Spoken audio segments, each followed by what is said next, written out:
जय हिंद। चलिए आज हम लोग जानते हैं कि फाइनली इंडिया गवर्नमेंट ने अपने गेहूं के निर्यात पे बैन लगा दिया है। क्यों लगा दिया है इसके बारे में हम लोग जानते हैं, लेकिन जानने से पहले हम लोग जानते हैं आगे इंडिया गवर्नमेंट किस किस देश को गेहूं निर्यात करती थी। तो पहले नंबर पे आता है श्रीलंका, उसके बाद आता है मालदीव, टर्की, रूस, उसके बाद अफगानिस्तान, म्यांमार, ऐसे कई देशों को इंडिया गवर्नमेंट गेहूं सप्लाई करने का काम करती थी।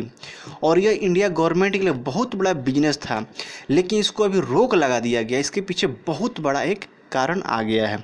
फिर आप सोचते होंगे इंडिया गवर्नमेंट ने क्यों इस पर बैन लगा दिया। चलिए इस पर हम लोग जानने का प्रयास करते हैं।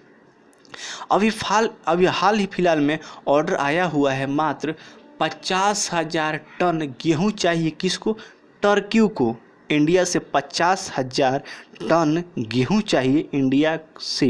किसको? टर्की को। तो आप जान के साथ अचंभित होंगे, 50,000 टन ही तो अच्छी बात है कि इंडिया अपना प्रोडक्ट, अपना उत्पादन किसी और देश को बेच रहा है। यहाँ पर तो इंडिया का मुनाफे होगा।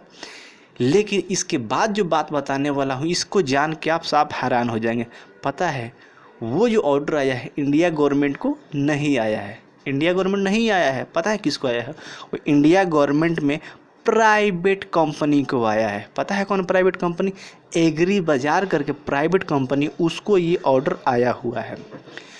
तो इसके चलते इंडिया गवर्नमेंट ने इस पर बैन लगा दिया है। अब क्यों बैन लगा दिया है आप ये भी सोचते होंगे, ये भी तो अच्छी बात है, इंडिया में ही उसका पैसा इंडिया में ही आएगा, तो यहाँ पे इंडिया बैन क्यों लगाई। तो चलिए इसके बारे में और डिटेल जानते हैं कि उस पर इंडिया गवर्नमेंट ने क्यों बैन लगाई।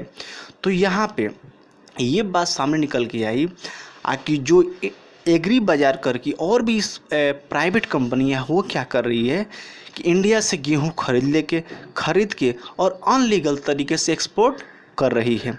तो यहाँ पे इंडिया गवर्नमेंट को ये खतरा दिख रहा है, जो फूड सिक्योरिटी के तौर पे इंडिया गवर्नमेंट आम जनता में गेहूं वितरण करती है, वहाँ पे इसका गोदाम खाली होते हुए दिख रहा है।